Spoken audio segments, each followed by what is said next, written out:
Szép estét, üdvözlünk mindenkit, köszönjük, hogy eljöttetek.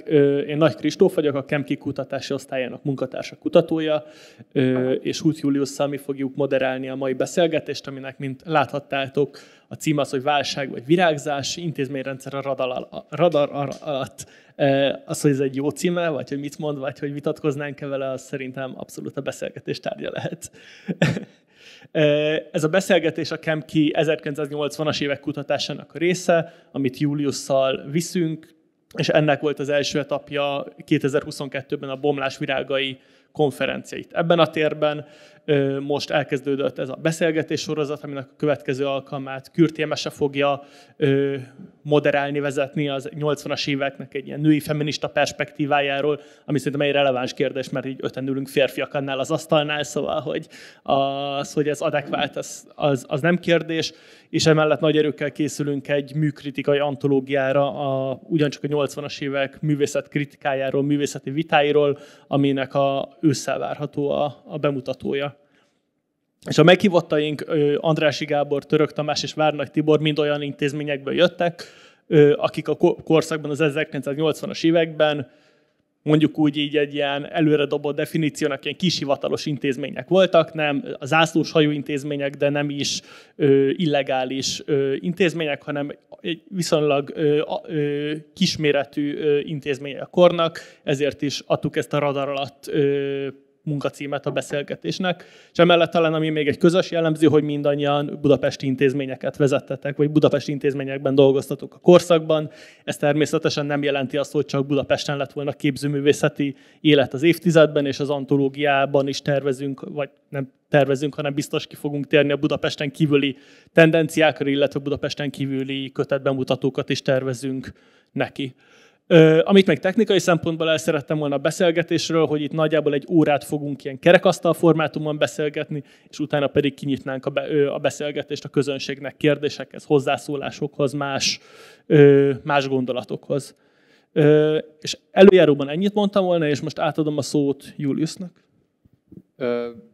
Jó napot, sziasztok! Örülök, hogy itt vagytok. Arra gondoltunk, hogy talán valószínű, hogy nem csak a korszakhoz milyen értő emberek vesznek majd részt ezen a beszélgetésen hallgatóságként, úgyhogy előzetesen néhány mondatot szeretnék mondani arról, hogy milyen az intézményrendszer a 80-as években, és azután majd ráfordulunk a ti intézményeitekre, és majd arra foglak kérni titeket, hogy röviden mutassátok be ezeket az intézményeket. Tehát, hogyha nagyon röviden akarok fogalmazni, akkor azt lehet mondani, hogy a Kádár rendszer nagyobbik részében ugye az intézményrendszert három ilyen nagy intézmény vagy egyesület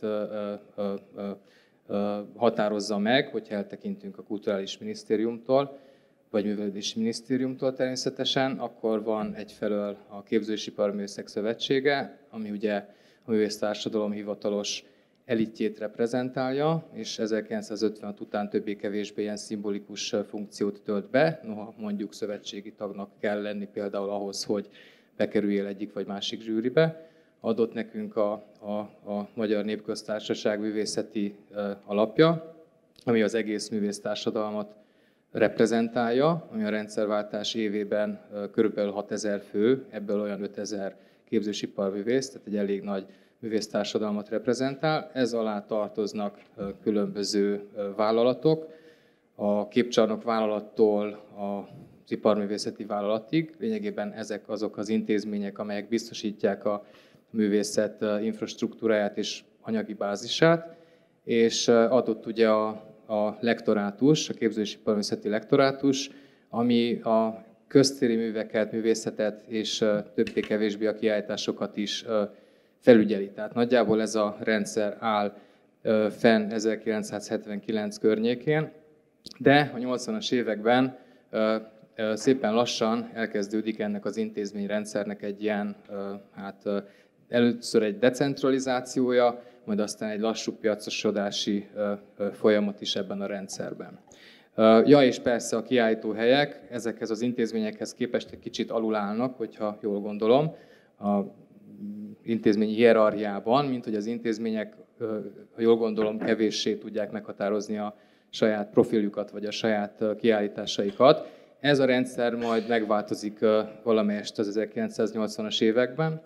A Kertész Lászlónak a lektorátusról szóló könyvéből kiderül, hogy már a 70-es évek legvégén felmerül a lektorátus decentralizációjának az ötlete, és az is megfigyelhető, hogy már 1979-ben, például a Művészetfolyaratban, ami a Képző- és Iparművészek Szövetségéhez tartozik, és ami ezen basic, mondjuk kortárs vagy aktuális képzőművészettel foglalkozó folyarat, szóval abban már megjelennek különböző cikkek, amik kritizálják a fennálló intézményrendszert, például a képcsarnokvállalatot, például a 2 milliós vásárlások intézmény rendszerét, és azt követelik, vagy azt hangsúlyozzák, hogy jobb volna, hogyha az állam most már az avantgárd művészektől is vásárolna, illetve van olyan cikk, ami az alkotóközösségek, tehát ettől az intézményrendszertől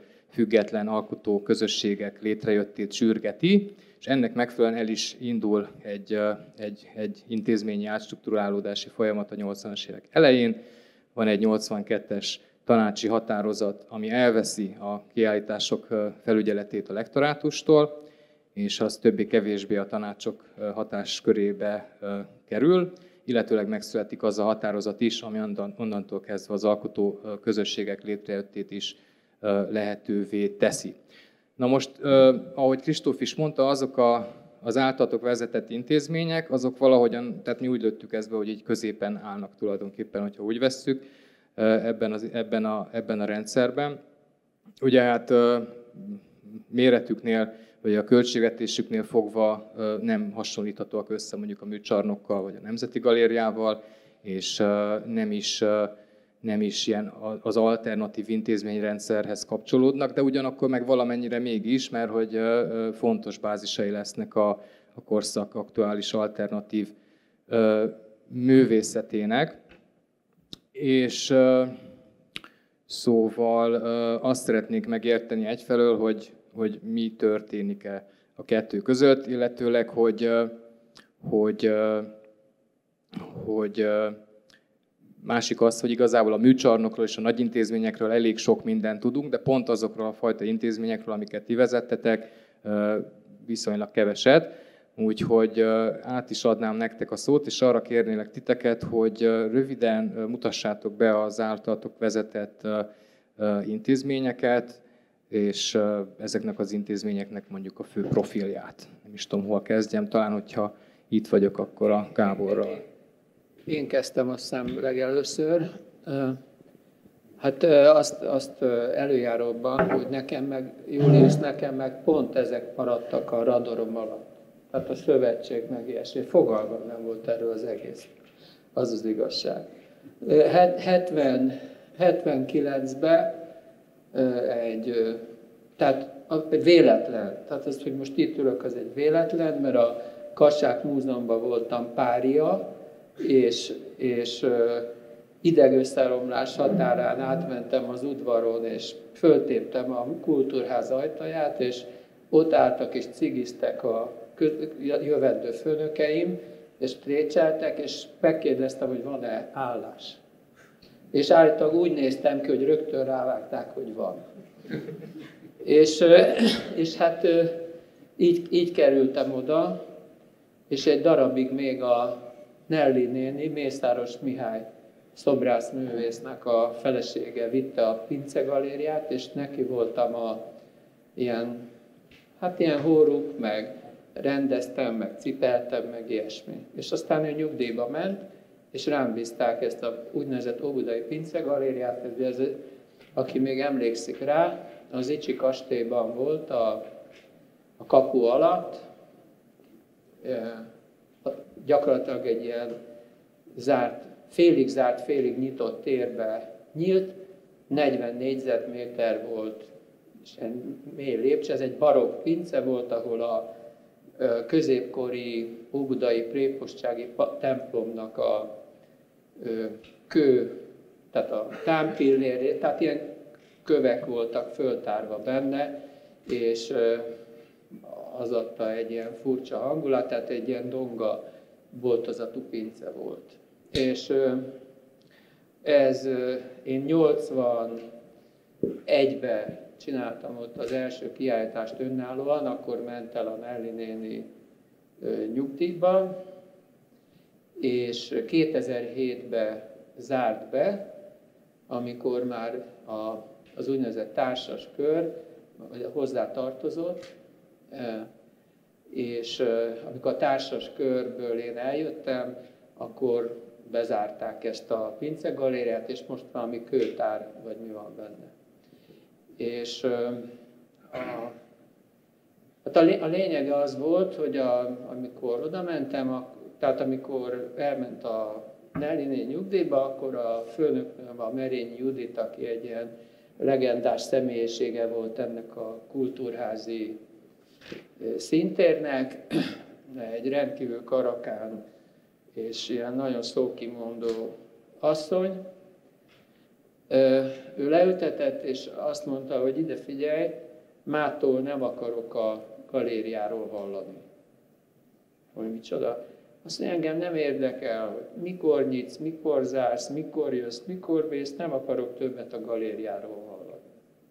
Hát gyakorlatilag szabad kezet adott így vabankra, és egész addig, amíg ott dolgoztam, egyetlen egy ötlete volt csak, hogy csináljon kiállítást, tehát azt megcsináltam július 15 és 30 között egyet, és hát így abszolút. De gyakorlatilag ez volt a kultúrpolitikai direktíva, de ezt ő egészen személyes okoknál fogva kérte. Úgyhogy azt tudom mondani, hogy ez a galéria ilyen értelemben tényleg független volt, mert az égvilágon soha senki nem kérdezte, hogy mikor és ki fog kiállítani, hogy én ezeket honnan szedem össze, és így tovább. Tehát először csak ennyit, aztán majd, ha még kérdeztek, akkor mondom. Jó, és az Óbudai Pincegalériáról van szó, azt hiszem, hogy elfelejtettem ezt mondani, és akkor, jó. És akkor a Török Tamás következzen a sorban, aki a Budapest Galériáról is, arról is, hogy hogyan kerültél te oda, az is érdekel minket, meg a profilja is érdekel, meg igazából az eredet története is érdekel ennek az intézménynek. Ja, ez jó. Én is véletlenül kerültem a Budapest Galériába, majdnem. Előtt volt előzménye volt ennek, ugyanis a Sárospataki képtárban voltam gyűjteménykezelő, úgyhogy a Lengyel László hozta létre azt a kortárs gyűjteményt, meg a Bán András. Én gyűjteménykezelő voltam, tehát valójában ismertem olyan anyagokat, vannak is ott most olyanok, amelyek így, amikor Budapestre kerültem, ez egy kicsit hosszabb történet, nekem már nem volt semmi ismeretlen igazából. Így, tehát minket kirúgtak, először a Bán Andrást rúgták ki, engem berúgtak Miskolcra, ahol a Kis Hontival együtt kezdtük a szakmát, és mondjuk Ózdról is úgy kerültem Sárospatakra, hogy Ózdon is kirúgtak, besúgtak engem ott egy-két dolog miatt, de ez egy más kérdés. Mert hogy én Ózdon csináltam egy klubot, ahol az Erdély Miklóstól, a Bódin keresztül, Szilágyi Ákos, mindenki ott volt. Tehát én már úgy jöttem Budapestre, hogy nem vidéki ismeretlenként. És megüreség 82-be kerültem a Budapest Galériához. El kell mondanom, hogy nem én voltam vezetője, hanem Zsigmond Attila. Én csak 8 évig voltam most az utolsó években, amíg volt a Bárna. És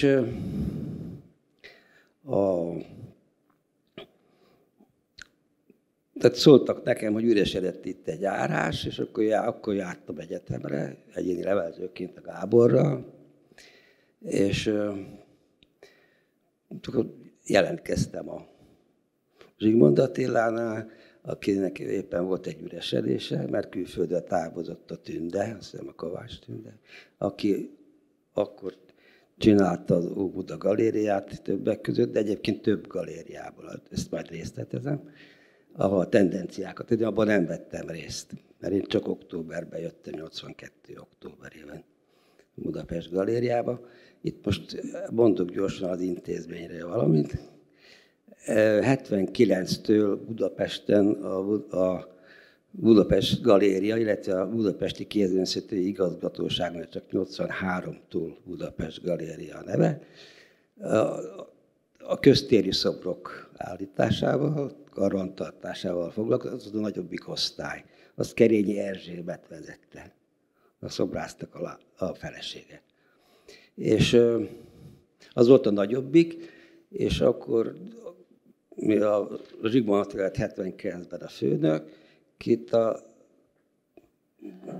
kitalálták, hogy legyen kézművészeti arculat is, köztéri szobrokból esett le pénz erre, és nem lektorálta abban az időben még a szobrokat a Budapest Galéria, azt a lektorátus csinált egészen 90-ig.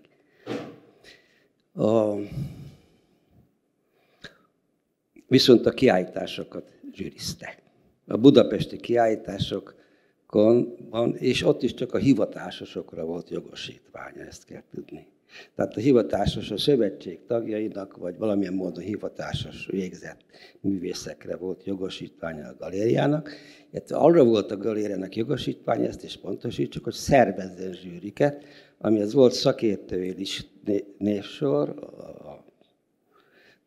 a minisztériumtól, és azokból kell kiválasztani az embereket, hogy kikkel még zsűrizni, mert te csak valójában egy jegyzőkönyvvezető volt, tehát te nem szóltál ebbe bele. És ami olyan szempontból igen hasznos volt, hogy egyrészt szerintem ez nem ártott egy pár galériának, nektek se.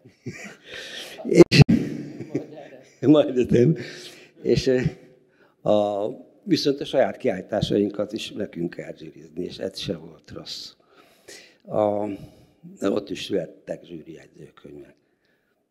Egyébként ezeket a jegyzőkönyveket, ha akarja valaki kutatni, a budapesti levéltárban megtalálja. Átadtuk oda őket. A kutatók vannak. És a galéria úgy jött létre, hogy hozzátartozott a Óbuda Galéria, hozzátartozott 82-től, amikor odajött a Lajos utca, a jelenlegi Budapest Galéria kiállítóháza, illetve a jelenlegi Budapest Galéria, a Pataki Galéria, a Vas utcai szoborkert, valamint a Józsefvárosi Galéria. Tehát voltak kiállítóhelyek bőven, úgyhogy én így kerültem ide kiállításrendezőként, és hát nyilván megzsűriztünk is, ahol már volt egy csapat, nekem az ismeretem már akkor megvoltak, de elég jó csapat volt, tehát lehetett velük jól együttműködni. Hát ennyit most így röviden.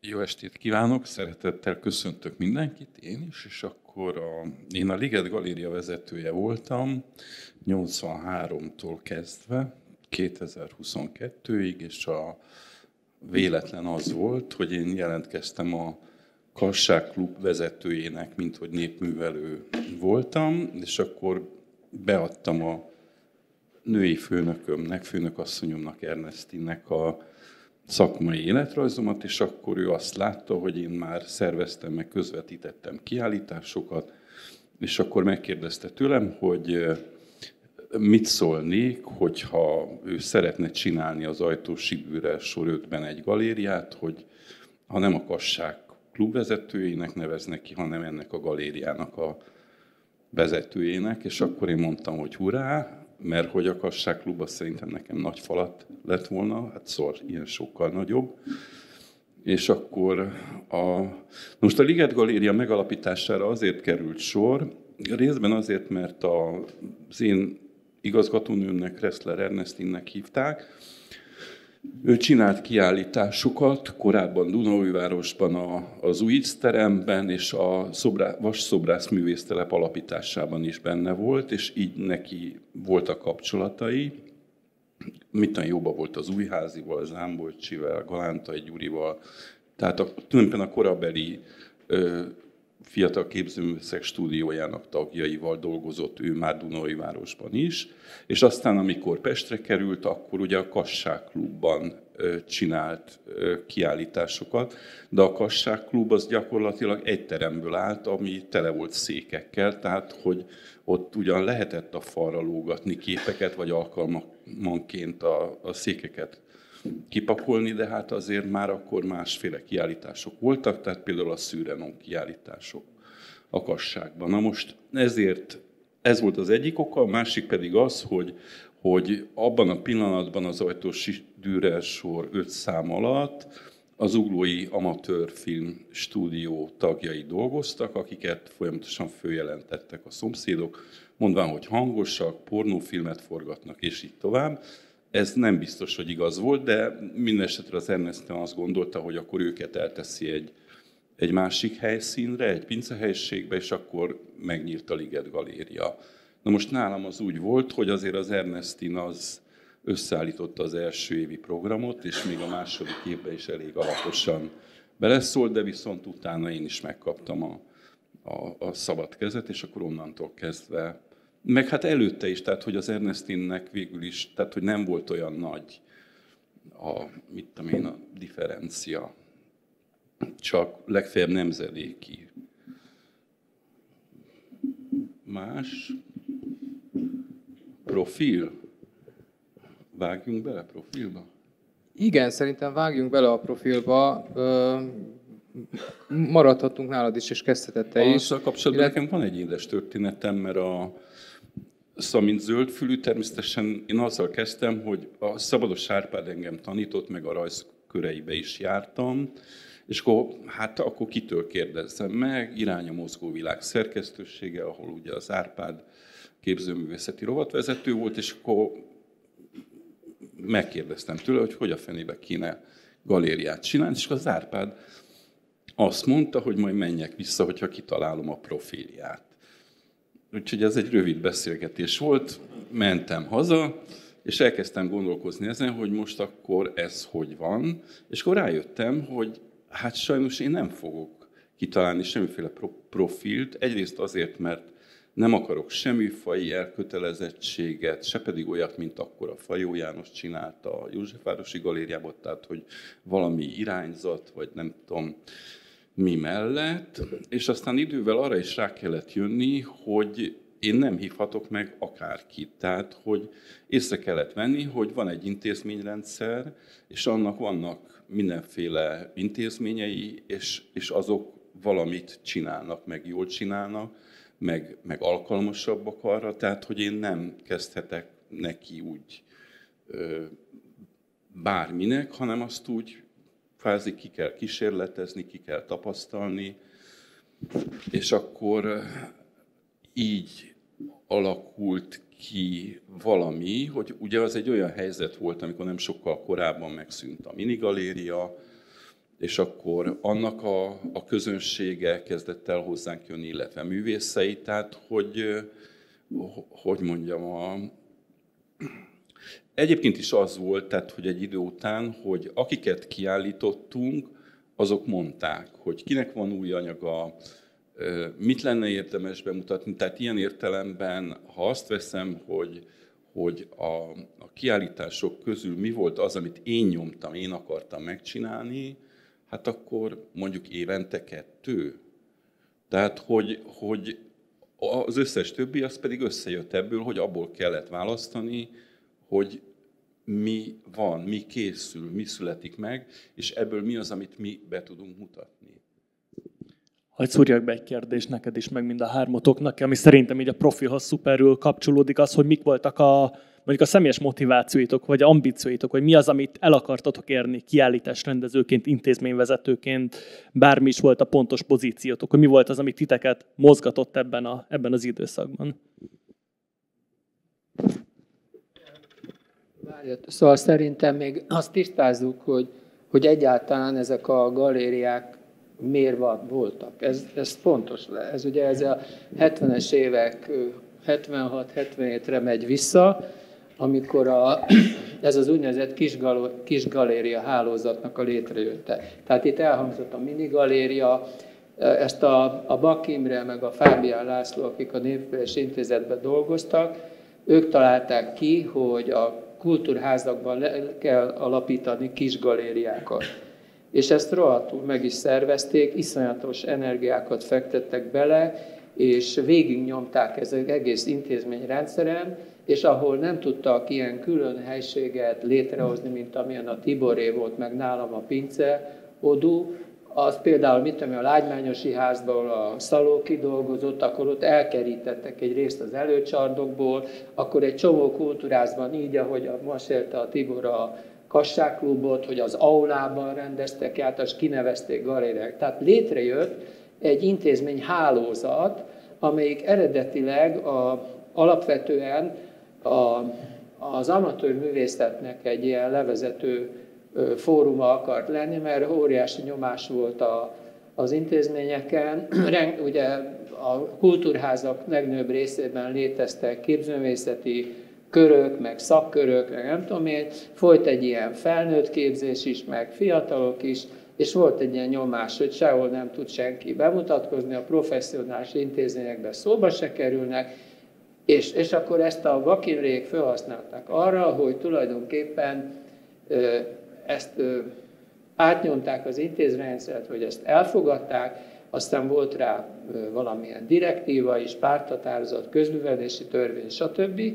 És tehát létrejött egy ilyen rendszer. Egy darabig ők ezt tovább ambicionálták, és próbálták terelgetni is, tehát egy ilyen képzési, ismeretterjesztési funkciót is nyomtak tovább, és az ő hogy mondjam, modernista vagy avantgárd ízlésüket keresztül tudták vinni, például mappákat készítettek, mit tudom én, szitanyomatokból, nemzetközi és magyar avantgárd művészeknek, és akkor szétküldték ezekbe a galériákba, és akkor mit tudom én, egyszerre 35 helyen ugyanolyan,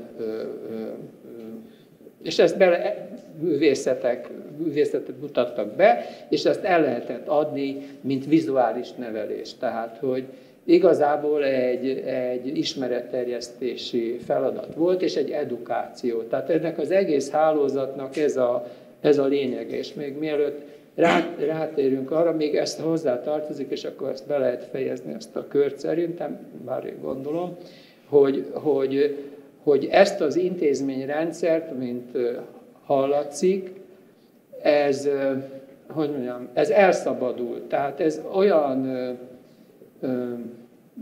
az eddigiekhez képest olyan kiállítás, dömping jött létre a korábbiakhoz képest, hogy ezeket a kis intézményeket nem lehetett többé kontrollálni. Tehát ez képtelenség volt, hogy minden kultúráz, minden kis galériáját politikailag, vagy mit tudom én, hogyan kontrollálják, és ahol valakinek volt valamilyen elképzelése, vagy ötlete, vagy valamilyen koncepció szerint elkezdett dolgozni, és a környezete, a főnöke, a nem tudom én erre lehetőséget adott, azt meg tudta csinálni ezeket a kisgát. Ugye a Robi csinálta, a Svérkevic Robi a minigalériát, 5 segbe is rúgták egy év alatt, nem? Körülbelül másfél.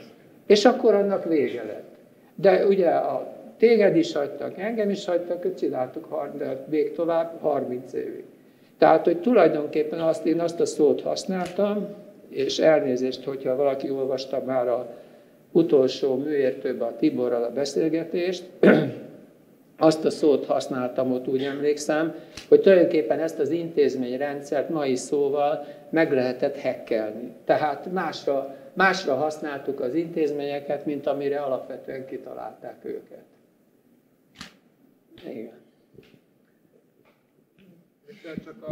Jó, akkor ugye ti intézményeitek mégiscsak különböztek a Budapesti Galériától, mert azért természetesen műcsarnokhoz, vagy a kiállítási intézményekhez képest a Budapest Galéria kisebb intézmény volt, de a ti úgynevezett kis galériátokhoz képest azért egy nagyobb intézmény volt, és itt akkor rá is kérdeznék konkrétabban arra, hogy ugye nagyon szépen látszik, amikor megtörténik az intézményi átalakulás, egyre nagyobb teret kap ezekben a professzionális vagy hivatalosnak nevezhető intézményekben az alternatívnak tekinthető művészet.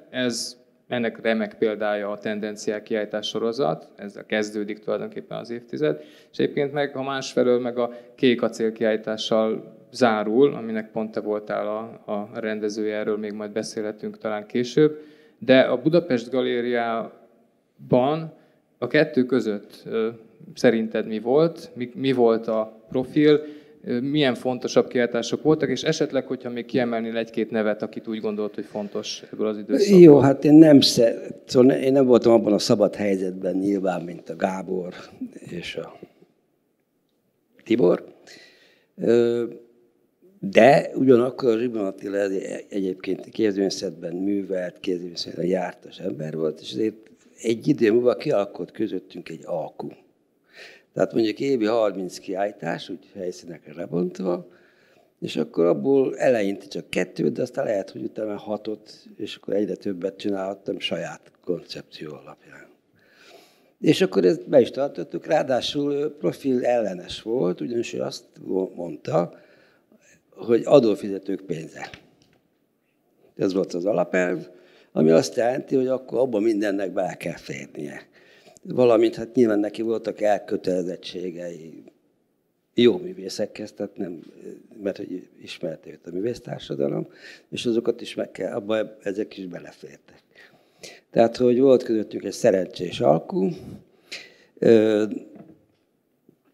igazából nem félt attól, hogy valami olyasmi fog születni, tehát nem volt cenzor. Ezt kell tudni. És tehát nem alakult ki profil, csak akkor alakult 6 ki profil, tehát ez még a 90-es években is így volt, kell tudni, tehát addig, amíg a Zsigmond Attila megvolt. Amikor nyugdíjba ment, akkor utána én vettem át, és akkor viszont már nem volt meg az a módszer, mert itt volt egy módszer. Jelentkezni lehetett, tehát mindenki szabadon jelentkezhetett kiállításra. De ez kellett nyilván egy portfólió, meg papír, meg ez. Ezt lehetett hackelni szintén, tehát lehetett az, hogy én írtam valaki helyett, és akkor azt tárgyaltuk meg. De, és akkor így volt kiállítás. Tehát ez így lett mondjuk 2-ből 6. És akkor tehát kellett jelentkezni, és akkor egy ilyen nagy évvégi tárgyaláson megtárgyaltuk, hogy kinek lehet, mennyi pénz van, mennyit lehet rá költeni. Tehát kialakult egy úgymond éves terv. És akkor mi ez alapján dolgoztunk egészen 2011-ig. Akkor jött hozzánk a Gábor, akkor lettem én a vezető, és akkor ezt az iszonyú mennyiségű jelentkezést, ezt sikeresen a nullára letudtuk. Tehát az adófizetők pénzeit ment a levesbe.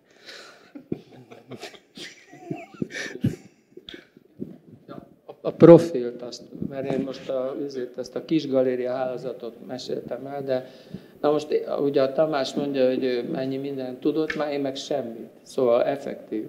Tehát nekem annyi volt az erudíció, amikor ezt elkezdtem csinálni, hogy már azért rendeztem 1-2 kiállítást a Marcibányi téren, mert én is népművelő voltam, tehát magyar népművelés szakot végeztem, és mindenkinek fölhívom a figyelmét, hogy akinek gúnyos mosolyra húzódna a szája, az a népművelés szak a 70-es években az egyik legérdekesebb szak volt a bölcsészkaron. Csupa olyan tanárunk volt, aki a saját szakmájában nem tartatott előadást. Tehát a művészettörténetet Németh Lajos tartotta, a szociológiát Csepeli György és ilyen figurák. Na, tehát, hogy úgymond népművelés, ezért különben soha az életben talán munkahelyem se lett volna. Mert mit kezdtem volna a magyar. Na, tehát én nem tudtam nagyon sok mindent, és aztán elkezdtem a Vigiliában képzőművészeti témájú könyvekről írni, és akkor, de a kasságból szakdolgoztam, úgyhogy volt egy kis affinitásom, de a kortárs művészethez ahhoz nem volt semmi kapcsolatom, és különféle, ahogy a Tibor is mondja, ez körülbelül így alakul ki, hogy az ember talán szerencsével és intuícióval kiválaszt valamit, és akkor utána az be tudja vonzani utána a többi érdekes dolgot, és akkor az embernek csiszolódik a tudása, meg a szeme, gyakorlattabbá válik, megtanulja a kiállításrendezést. Tehát ez egy hosszú, több éves folyamat, de hogyha az ember rátalál egy jó ilyen ösvényre, akkor az történik, hogy egyrészt, ahogy a Tibor is mondta, ez pontosan így van, hogy a művészek elkezdik ajánlani egymást, és a jó művészek ritkán ajánlanak rossz művészt, és a másik, hogy az ember utána maga is elkezd válogatni. De nekem nem volt semmiféle profilom, hanem kialakult. Úgy alakult ki, hogy mondjam, tehát olyan személyeket kezdtem kiállítani, akik máshol nem rúghattak labdába, de és ez generáció független volt.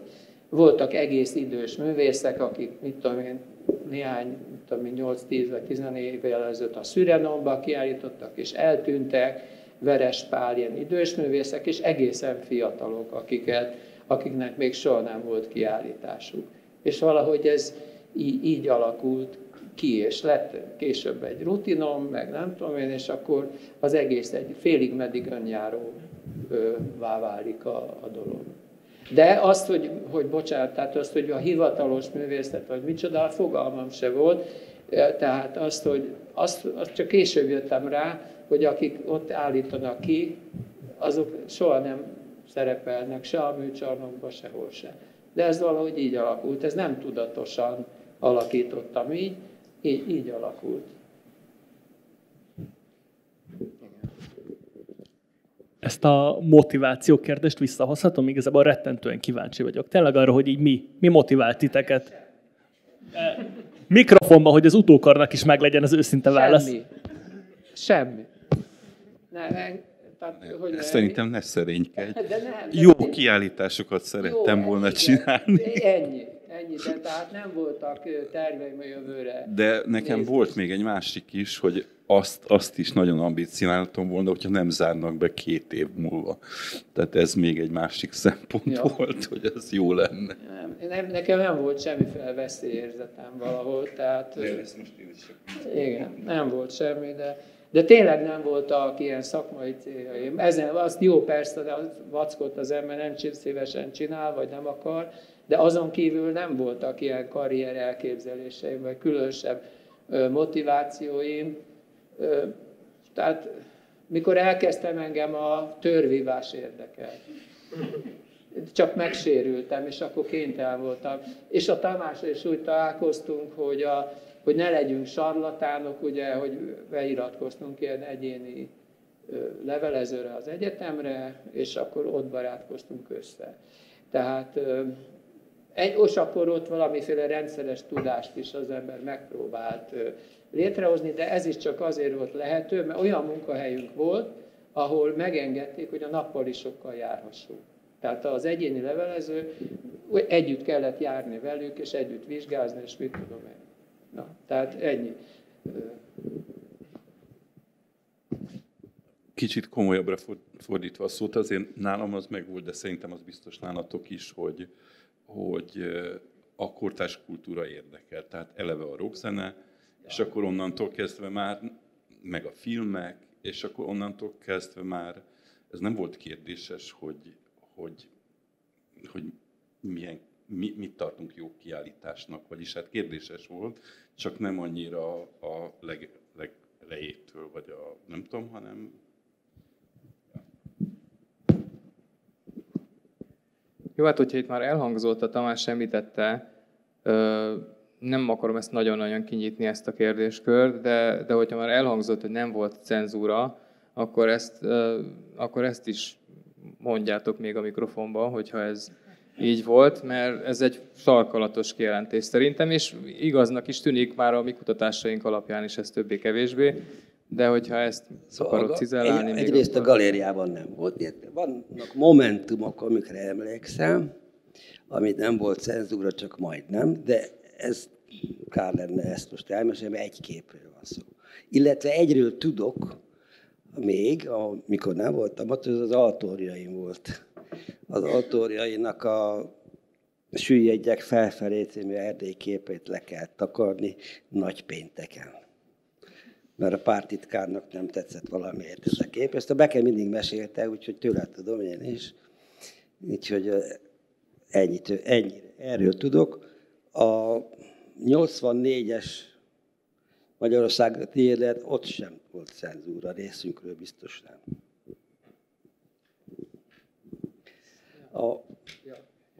És nyilván ez köszönhető a Zsigmond Attilának is, tehát el kell ismernem, hogy rendben volt. Az megint más kérdés, hogy volt, amit nem lehetett megcsinálni egyből. De ennek lehet volt egy pénzügyi oka is, lehettek a művésszel problémák, de most ezt nem direkt nem akarom elmesélni. Jó, hát szóba került a zsűrizés, ugye? Mert ez ide kapcsolódik. Na most a zsűrizés, amikor én ezt elkezdtem csinálni, már akkor is félig meddig formális volt, de ki kell töltögetni a papírokat, stb. De egy idő után, ahogy ez teljesen felpuhult, gyakorlatilag arról tudok beszámolni, hogy ahogy elhangzott, ugye, hogy a profi művészeket, a Budapest Galéria zsűrizte, az amatőröket, a Népművelési Intézet. Abszolút.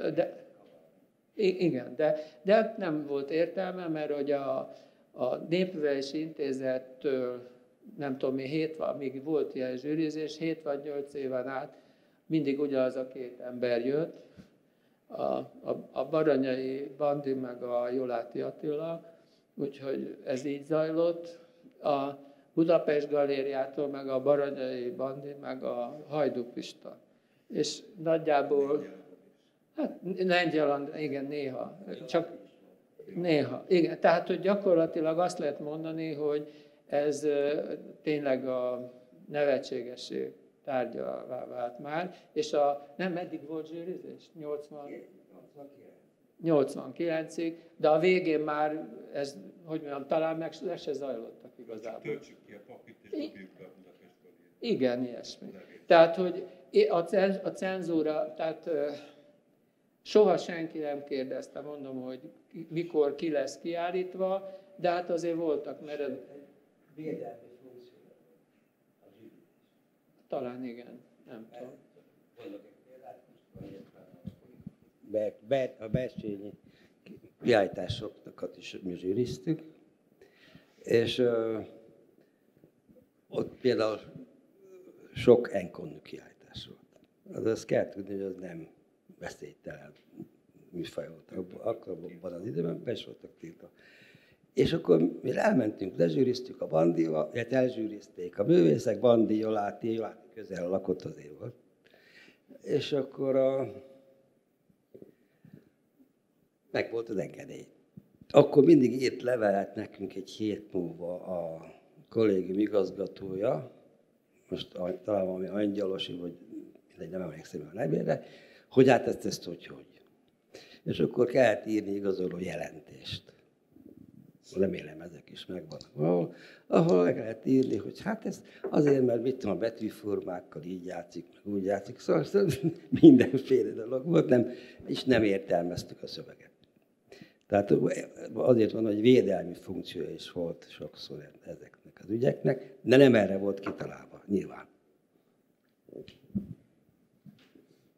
Jó, tehát voltak időnként olyan kiállítások, amik meredekebbek voltak, de egyiknek se lett semmiféle következménye. Ez így van.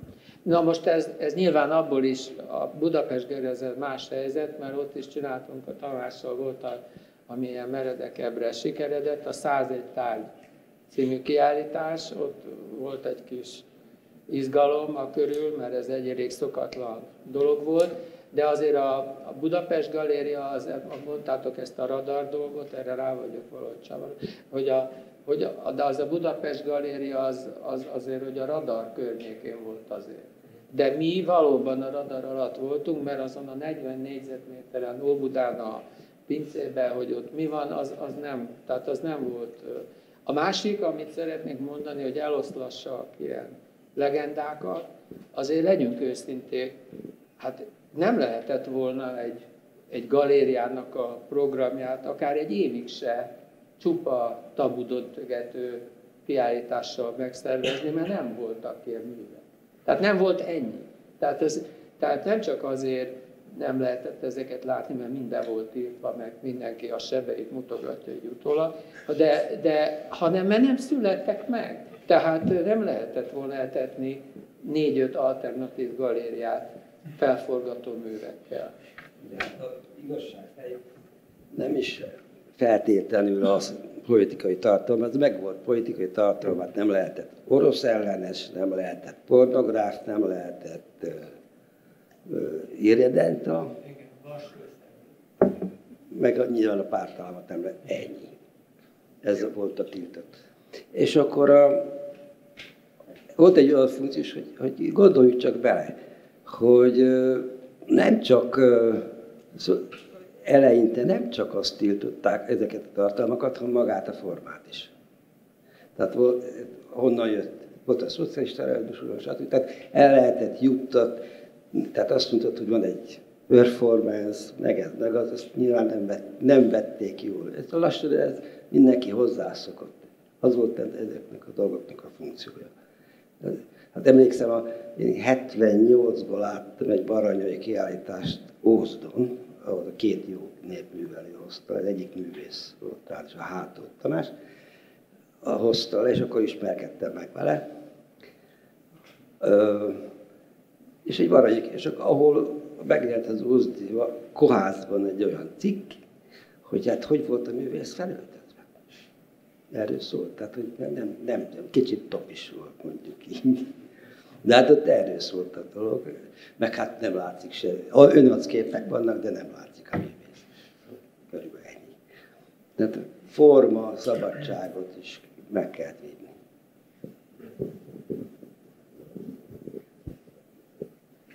Jó, hát szerintem egy vagy kettő kérdés. Ja, bocs, akkor nyugodtan azt akartam, hogy még 1-2 kérdést tennénk fel, és akkor aztán kinyitjuk, jó, de akkor zárjuk. Azért még zsűrizés, tehát hogy ugye nálunk is volt csoportkiállítás Enkonű, meg csináltunk videókat a megnyitókról, nem mindegyikről a 80-as években, de volt ilyen, és akkor ott lehetett látni azt, hogy a megnyitó vége felé megjelent 2 ballonkabátos ember, akiről azt gondoltuk, hogy hát még korábban nem láttuk. Na most ők semmi, bejöttek, körbe mentek, és utána kimentek. És akkor a zsűri, tehát ahol az Enkonűt mi bemutattuk, az úgy történt, hogy ez egy csoportos kiállítás volt, és akkor megírtuk a műtárgylistát, hogy milyen műtárgyak vannak, és az Enkonűt véletlenül kifelejtettük belőle. Na most ugyanakkor ez egy 30 négyzetméteren a csoportos kiállítás, az természetesen úgy nézett ki, hogy volt, ami a falon volt, ami lógott. Az Enkonű az lógott, és azért nem kellett kiírni, hogy Enkonű, mert ő maguk ilyen matricával ráragasztották. Tehát aki ismerte a kortárs művészetet, az el tudta olvasni, hogy mi micsoda, és miről szól, meg egyáltalán. Viszont a 2 ballonkabátos úr nem volt abban a helyzetben, hogy ezeket a dolgokat elolvassa. Tehát ez az egyik része. Na most nekem egyébként a Tamás ajánlotta, mert az a közlönyben jelent meg, hogy kiket lehet elhívni zsűribe, és nagyon sokakat el lehetett volna hívni, de Tamás mondta, hogy az András, a Baranyai András meg a Joláti Attila, és én egyszer dolgoztam nem velük, akkor majdnem baj is lett belőle, mert mindegy. És akkor volt még egy, és ezt is a Tamás súgta, hogy meghívtunk külföldi művészt. És akkor most mi legyen? És akkor Tamás azt mondta, hogy írjuk be, hogy ez a mi magángyűjteményünk. És akkor beírtuk, hogy amit a Halasnak a magángyűjteménye, vagy az Új Zsuzsinak, vagy a Várnagynak, és ezúttal is köszönöm szépen, mert ez úgy működött.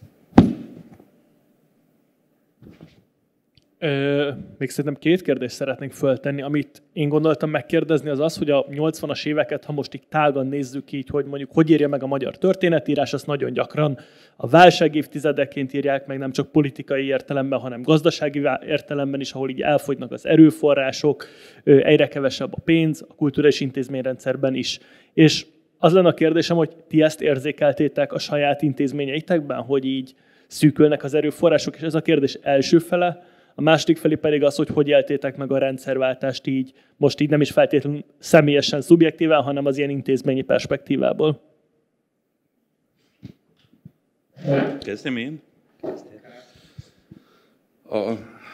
Erre nagyon egyszerű a válasz, mert az évtized első fele az eléggé kilátástalannak tűnt, és nálunk 85-ben például, tehát hogy nálunk a A3-as plakátokat nyomtattunk fekete-fehérbe, és 85 elején azt mondta az Ernestin, hogy most ezt abba kell hagyni, mert nincs rá pénz.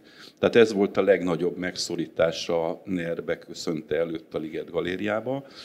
És az évtized második felébe ott pedig, tehát úgy kb. 86-tól, ott viszont már kezdett valami mozogni, tehát onnan jöttek ezek a külföldi cserék, majd meghívások, és onnantól kezdve meg jó volt.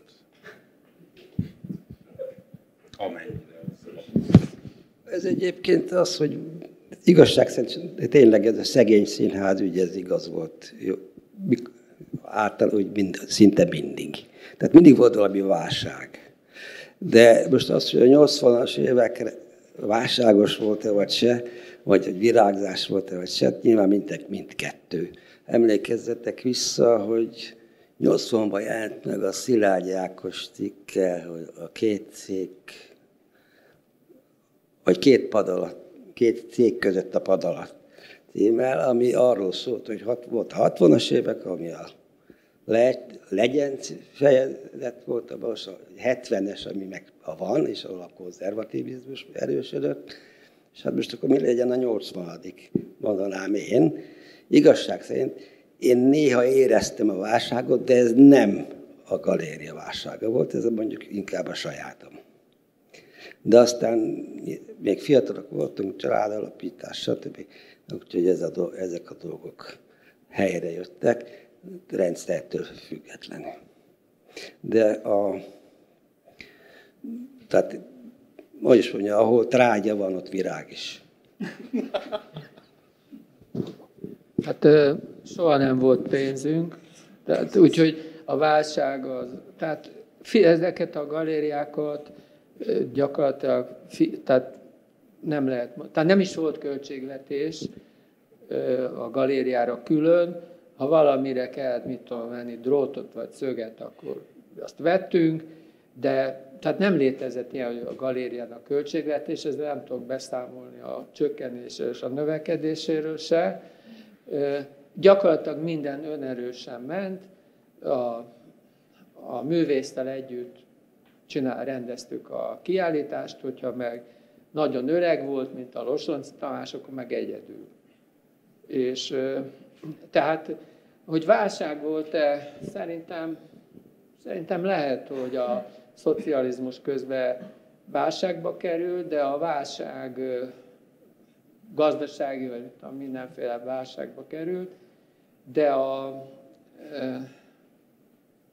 az látszott, nem, hogy eddig erről beszéltünk, hogy ebben a furcsa közegben a különféle aktivitásoknak nyíltak perspektívák. És ezek nem voltak nagyon tágas perspektívák, mert az ember nem fantáziált semmiféle különösebb karrierről, soha se gondoltam arra, hogy majd egy kisebb galéria, és akkor majd egy nagyobba megyek, és majd egy még nagyobba. Tehát ez baromira nem érdekelt egyáltalán. Mert gondoltam, hogy minél nagyobb lesz a hely, annál kisebb az autonómia.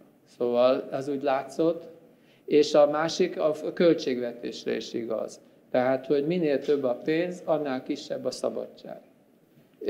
Tehát ez föl sem merültek ezek a kérdések, ilyen, hogy katalógus, meg ilyesmi. Hát ha a művésztek tellett rá, akkor valamit csináltunk, meghívókat nyomtattuk, én írtam 300 borítékot havonta, körülbelül ez volt az infrastruktúra. Tehát, és viszont azt lehet mondani, hogy olyan szempontból meg óriási kínálat volt, hogy tehát művészben felhozatal, ami ugye csináltam 2007-ig, és az úgy elfogyatkozott. Tehát, hogy a 80-as években a teljes generációs spektrumból lehetett válogatni, tehát egészen pályakezdőktől, ahogy mondtam, a Losonczy Tamásig, aki ugye 104 évet élt bezárólag, és be lehetett olyan kiállításokat csinálni egy ilyen pinceodúban, mint Veszelszky Béla, Bálint Endre,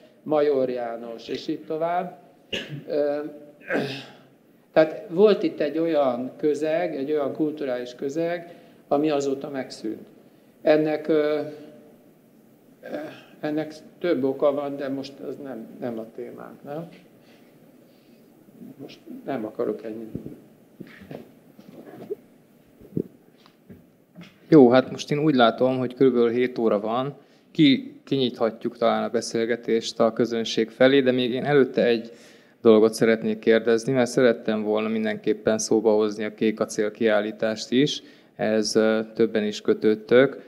Ugye Török Tamás volt a rendezője ennek a kiállításnak, de ugye hát Várnagy Tibort itt most csak intézményvezetőként faggattuk, de hát művészként is nagyon is fontos szereplője volt a 80-as éveknek, és akkor művészként pedig jelen volt ezen a kiállításon a helyettes szomjazók tagjaként, akiknek egy nagyon ikonikus művük is szerepelt ezen a kiállításon, és a Dunaújvárosi újra rendezett kiállítást meg te nyitottad meg, hogyha jól emlékszem.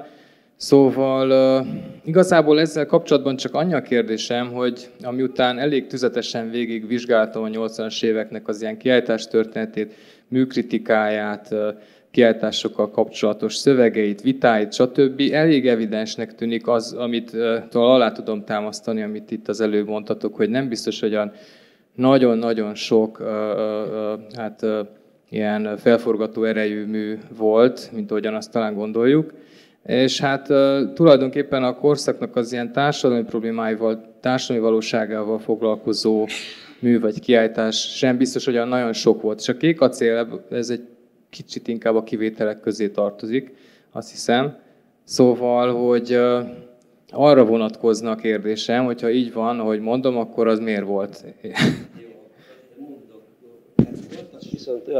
Voltak olyan művészek, akik azért biztosan listán szerepeltek, csak mondjuk, hogy nem nálunk.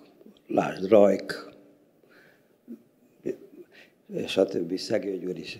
Tehát voltak egy páran ilyenek, akik, és szerintem a Nagyvári, a Nosek, ő is ilyen volt valószínű, mert például minket Sárospatakról a Bálna azért rúgtak ki, ez mikor is volt, 2001-ben talán, vagy nem, 81-ben, mert ki volt rakva a Rákóczi várban egy kopasz Rákóczi. Mert van a Nagyvárinak egy olyan sorozata, ami szerintem zseniális, amelyik a Rákosival kezdődik, vagy azzal végződik, ez felfogás kérdése, ahol a Kádártól a Kereskován keresztül Rákóczi neki kopasz volt, mint. Úgyhogy nagyon jó munka. És mi a Rákóczi várba sikeresen kiraktuk a kopasz Rákóczit, hát már mentünk is. De ezt csak utóbb tudtuk meg, hogy ez az ok. Nem tudtuk. Azt hittük, hogy ami a Rajk, meg a többiek miatt van a balhé. Úgyhogy a Kék Acélról meg csak annyit, hogy ez nekem utóbb feltűnt, hogy ilyen sokan ünneplik ezt a kiállítást. Én mindig a kiállítások sorába tartottam, mindig az éppen következő kiállítás érdekelt, és sosem néztem vissza.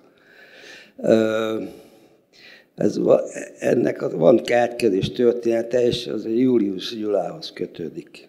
Ezt kell tudni, ugyanis ő ismerte a művészek többségét. És én az ő nyomán, ő segítségével jártam össze ezt a dolgot, és nem azért, mert ez bennem annyira tudatos lett volna, hanem csak úgy illet. Van, aki kilóg, egyet tudok, de csak úgy nem mondom meg. Mindenki majd rájön. Hogy igazság szerint kirajzolódott egy dolog, hogy ültem ott az asztalnál, és láttam, hogy nagyjából ilyen munkák vannak, és szembe velünk a Lajos utcában van a zsinagóga, a klasszicista zsinagóga. És akkor azon gondolkodtam, hogy mi legyen a címe a kiállításnak, és akkor adta magát, hogy legyen a Kék acél. Ugyanis Ózdon van egy étterem, egy szociál étterem, amit Kék acélnak hívnak. Csináltunk is ott egyszer egy napos kiállítást, a 10. évfordulón, azt hiszem. Egy napig nyitva volt ott. Elég jó kiállítás. És akkor ez is lett a plakátja. Aztán ebből lett kék, fehér, vörös, meg mit tudom én, még egy csomó ilyen buli. Meg hát nagyon jó művészek voltak ott kiállítva, akik máig is azok. Most direkt nem sorolom föl, hogy kikről van szó. És egyben nagyon kirajzoltak egy képet, amit hát gyakorlatilag a szocialista jelképek vagy életérzés volt egy kicsit kifigurálva, maradjunk ennyibe. De ez nekem evidencia volt, nem éreztem én úgy, hogy ez valamiért nagyon fontos lenne. Hát szerintem pedig nagyon fontos volt.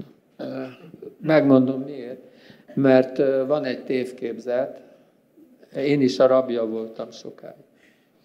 Tehát az, hogy azt gondoltuk, hogy a új szenzibilitás a rendszerváltás művészete. Hát ez az az utolsó hivatalos művészet volt, és a rendszerváltás művészete ez a kék acélon megjelenő embereknek a művészete volt. Ez utólag tudatosult bennem, és az is benne van, amit a Tamás mond, hogy a bizonyos értelemben a szocialista múlttal való szembenézés, leszámolás, de nem ilyen primitív volt azért ennyire, hogy ez egy ilyen tehát nem olyan volt, mint ez a nyugatra termelő, mondjuk orosz avantgárd, amelyik kiárusítja a Lenint, meg a többiet. Tehát nem erről volt szó, mert ez egy árnyaltabb viszonyt képviselt a közelmúlthoz, méghozzá annak a minden résztvevőnek a gyerekkorának a prizmáján keresztül volt ez bemutatva. És ettől volt annyira hiteles, tehát, hogy a gyerekkorhoz kapcsolódó élményeknek egy ilyen, én azt mondtam rá, egy ilyen keserédes változata. Tehát volt benne egy pici, de csak egy csöpp nosztalgia, a gics nélkül, és ugyanakkor meg volt egy kemény szembenézés is. És a másik, a művészettörténetileg pedig azért volt a hátterében egy frusztráció, ami abból fakad, hogy itt addigra már elég komoly életmű kezdeményeket lerakó művészek, jobbnál jobb művészek szerepeltek, akik nem voltak hajlandók beállni ebbe a új festészeti konjunktúrába, és kezdettől fogva, hogy mondjam, kétkedve fogadták, és hogy mondjam, idegenkedve ezt az egész dolgot. Itt viszont föl tudtak így együtt vonulni, és az a másik, a kék-vörös volt, és a melyik? Kék iron, bocsánat, igen, kék iron és a kék-vörös. Tehát akkor úgy nézett ki, hogy mintha ezek ilyen csoporttá szerveződtek volna, de szerencsére nem. Tehát, hogy nem lett belőlük mozgalom, és nem lett belőlük egy olyan pseudo-avantgárd valami, aminek a kezdetben a új szenzibilitás mutatta magát. Tehát ez egy sokkal őszintébb és spontánabb valami volt, és megmutatta annak a történelmi pillanatnak az összetettségét, és nem utolsó sorban olyan, hogy mondjam, markáns egyéni hangokon lehetett ezt látni vagy tapasztalni, ami nekem akkor reveláció volt. Ja, van két munka, ami hozzásegített, hogy a kék acél legyen az elnevezés. Aki megmondja az kettőből egyiket, aznak fizetek egy sört.